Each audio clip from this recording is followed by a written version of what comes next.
I'm Colin Singer, immigration lawyer and managing partner of Immigration.ca. Canada Immigration News Articles, October 2014. A tougher road to foreign worker recruitment. It's been a couple of months since the federal government announced a major overhaul to the temporary foreign worker program. We're still in a transition period, and there are some kinks to be worked out, so the true effect of these changes is yet to be determined.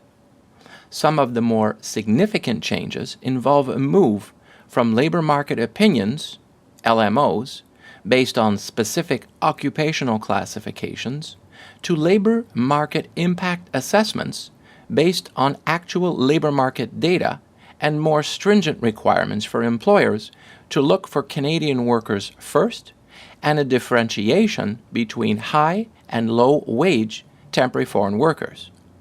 The changes came in the wake of practices by some employers who were abusing the temporary foreign worker program. In some of these cases, foreign workers were being paid much less than they should have been, and in others, it was questionable whether employers had met the requirement to try to fill positions with Canadian workers first before going to the foreign worker market route. The federal government decided it was time to make things significantly harder to bring in foreign workers and protect the Canadian labor force. Indeed, it seems it's now noticeably more difficult for employers to recruit foreign workers, as they must provide much more information and evidence that reasonable efforts have been made to recruit Canadians before they resort to workers from overseas, and the federal government themselves will check as to the availability of Canadian workers. Also, the government has addressed the controversy over exploitation of lower paid and lower skilled foreign workers by limiting the proportion of low-wage foreign workers, those earning below the medium wage, in a particular province or territory.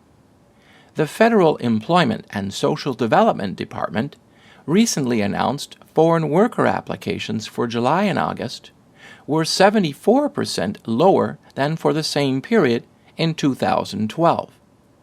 Some employers have expressed concern that without a steady influx of foreign workers, it will be much more difficult to conduct business.